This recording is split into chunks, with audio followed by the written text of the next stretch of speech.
My name is David Chen, and in the world of cybersecurity, the quietest people often hold the most power. When my father-in-law, Richard Wellington, CEO of Wellington Financial Group, dismissed me as just another code monkey, he had no idea he was insulting the person who would soon save, or destroy, his entire empire. Really, Lisa?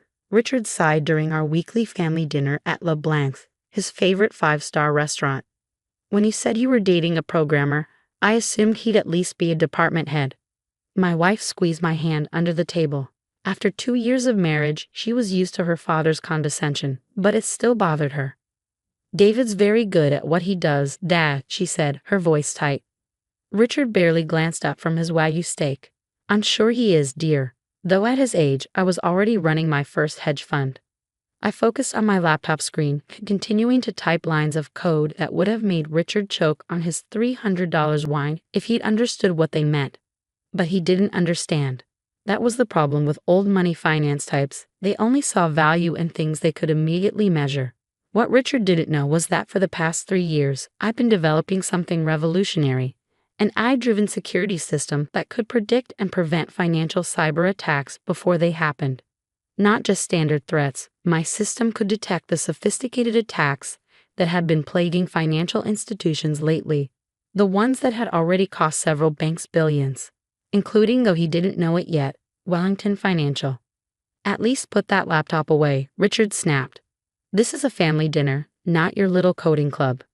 I closed the laptop, but not before sending the final diagnostic report to my private server. Tomorrow would be interesting. The story really began 3 years ago, when I first started dating Lisa. She was from old money, raised in Manhattan's upper echelons. I was a scholarship kid who'd worked my way through MIT. On paper, we shouldn't have worked. But Lisa saw past appearances. It was one of the things I loved about her. Her father, however, was a different story. A programmer, he'd said when we first met. How quaint. What he didn't know was that I wasn't just any programmer. At MIT, I developed one of the first AI systems capable of predicting market manipulation patterns. The NSA and CIA had both tried to recruit me, but I had bigger plans. I'd seen how vulnerable the financial system was. Major banks were using security systems that were basically antiques, protected only by their complexity and obscurity. It was like safeguarding the world's wealth with a lock that only worked because few people knew how to pick it. I wanted to change that. The first warning signs at Wellington Financial appeared 6 months ago. Small discrepancies in international transfers, tiny delays in trading algorithms, things most people would miss. But I wasn't most people. There's something wrong with your company's security, I tried telling Richard at a family brunch. The patterns I'm seeing. Please, he cut me off with a wave of his hand. We have top-tier security. Our systems are impenetrable. Lisa gave me a sympathetic look. She knew what I really did, knew I wasn't just the simple programmer her father assumed I was. But we'd agreed to keep things quiet until the right moment. That moment was approaching faster than anyone realized. 2 months ago, I detected the first serious breach attempt at Wellington Financial. Someone was testing their defenses, probing for weaknesses. The company's security team missed it completely. I spent nights tracking the attacks, mapping their patterns, using them to refine my own system. Lisa would bring me coffee at 3 a.m., watching as I turned the attackers' methods into learning opportunities for my AI. You should tell Dad, she said one night. His company's at risk. I shook my head. He wouldn't believe me. Not yet. Last week, everything accelerated. The probing attacks became more frequent, more sophisticated. Wellington's stock price started showing microscopic fluctuations, invisible to most, but clear signals to someone who knew what to look for. I called an old friend at the SEC, sharing my concerns anonymously. They launched a quiet investigation. Then yesterday, I received an email from Thomas John, head of security at Global Investment Partners, Wellington's biggest rival. He'd heard rumors about my system, wanted to meet. Your father-in-law's company is about to be hit, he told me over coffee. Hard. Our intelligence suggests a coordinated attack, possibly state-sponsored. They'll breach the trading systems, manipulate transactions, cause chaos. Wellington Financial won't survive. Unless, he smiled, unless they have better protection. We're prepared to offer $50 million for exclusive rights to your security system. I thought about Richard's sneers, his dismissals, his constant belittling of my little coding projects. I'll think about it, I said.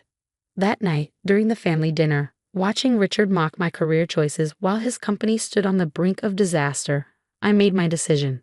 I excused myself early, citing work deadlines. Richard made some comment about junior programmers and their time management. If he only knew what those extra hours were really for. Back in my home office, I made 3 calls. First, to my lawyers, confirming everything was in place. Second, to my team, brilliant programmers I'd recruited secretly over the past year, each one as underestimated as I had been. Third, to Lisa. It's starting, I told her. Are you sure you're okay with this?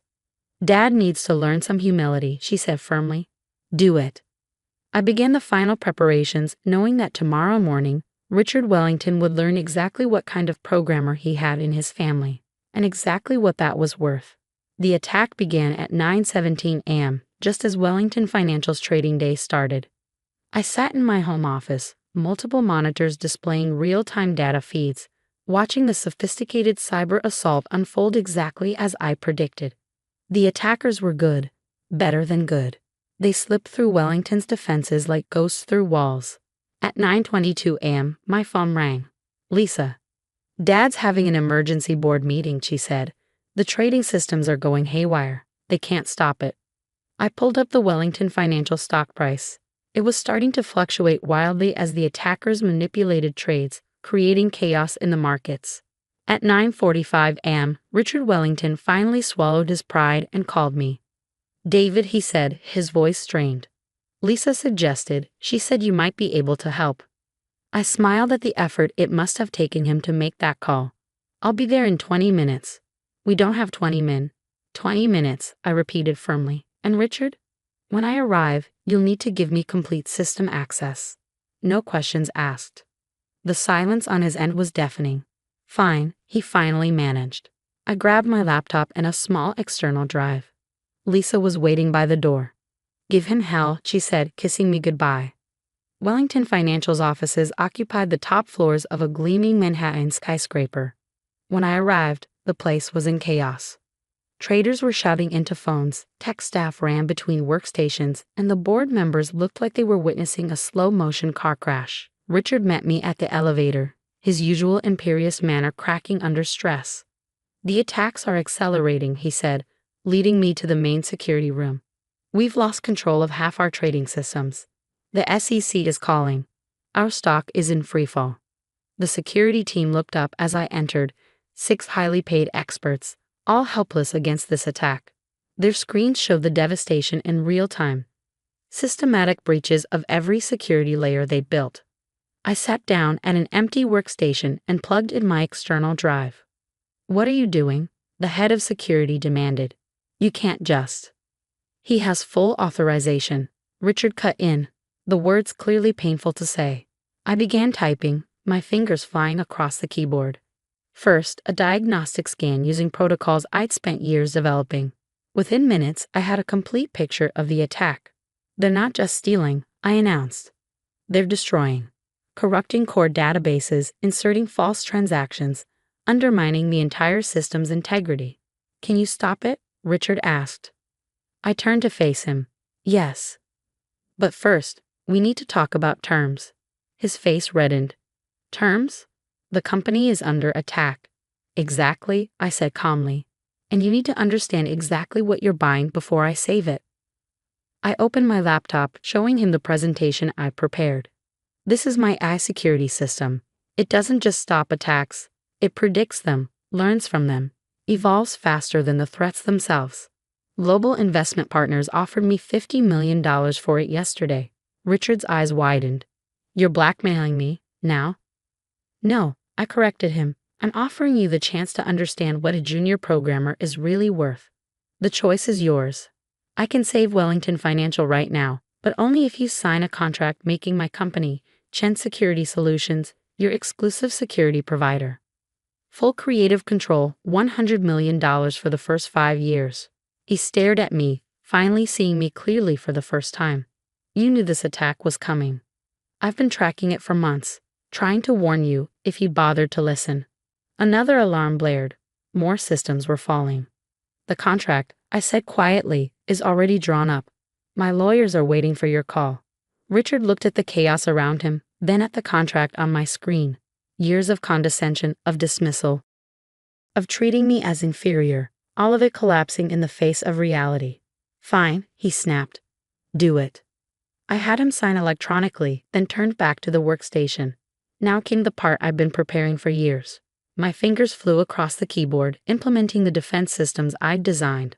On the large displays around the room, people watched in amazement as my AI system engaged with the attackers. It wasn't just blocking them, it was predicting their moves, countering strategies they hadn't even deployed yet. Within 30 minutes, the attack was contained. Within an hour, all systems were restored, with my security protocols firmly in place. The board members, who had been watching from the doorway, burst into applause. The security team looked both impressed and slightly terrified. Richard just stood there, his worldview visibly shifting. "How long?" he finally asked. "How long have you been this capable?" "Always," I replied, gathering my things. "You just never bothered to look past your own assumptions." I handed him a card. "My team will be here tomorrow to begin the full security upgrade.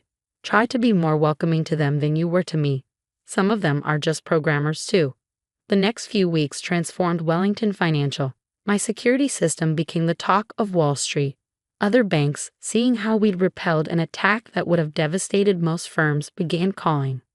Richard's attitude underwent its own transformation. The sneers disappeared, replaced by something approaching respect. At family dinners, he actually began asking my opinion on technical matters. "Lisa found it all highly entertaining. You should see how he brags about you to his friends now," she told me one evening. My son-in-law, the tech genius, as if he'd known all along. Today, Chen Security Solutions protects over 40 major financial institutions. Our AI system has evolved beyond even my original vision, learning and adapting to new threats daily. The junior programmer now runs a billion-dollar company. Richard still hosts those weekly family dinners at LeBlanc's. But now, when I bring my laptop, he doesn't complain. Sometimes, he even asks to see what I'm working on. I keep the original contract framed in my office, the one he signed in desperate need, finally recognizing the value of what he'd dismissed for so long. Next to it hangs a note Lisa gave me the day after I saved the company. "Sometimes the quietest people have the loudest impact." She was right. In the end, I didn't need to shout my worth from the rooftops. I just needed to wait for the right moment to demonstrate it. Success, like good code, doesn't need to be flashy to be powerful. Richard learned that lesson the hard way. Now, whenever he meets someone new, he's a little slower to judge, a little quicker to look beneath the surface. As for me, I still code late into the night, still work on new ways to protect the financial systems that run our world. But now, when I attend those family dinners, I do it as an equal, not because I proved Richard wrong, but because I proved myself right. Sometimes the best revenge isn't about getting even. It's about rising above, creating something valuable, and letting success speak for itself. The satisfaction isn't in watching others fail. It's in succeeding so completely that they have no choice but to acknowledge what they once dismissed. In the end, the code doesn't care about your background, your family connections, or your social status. It only cares about whether it works. And sometimes, that's the greatest equalizer of all. Last week, I overheard Richard talking to a friend at LeBlanc. "Never judge someone by their title," he was saying. "You never know, that quiet programmer in the corner might just be the most powerful person in the room." I smiled and kept coding. After all, there are always new threats to predict, new systems to protect, new challenges to overcome. And somewhere out there, another underestimated programmer is writing code that might just change the world.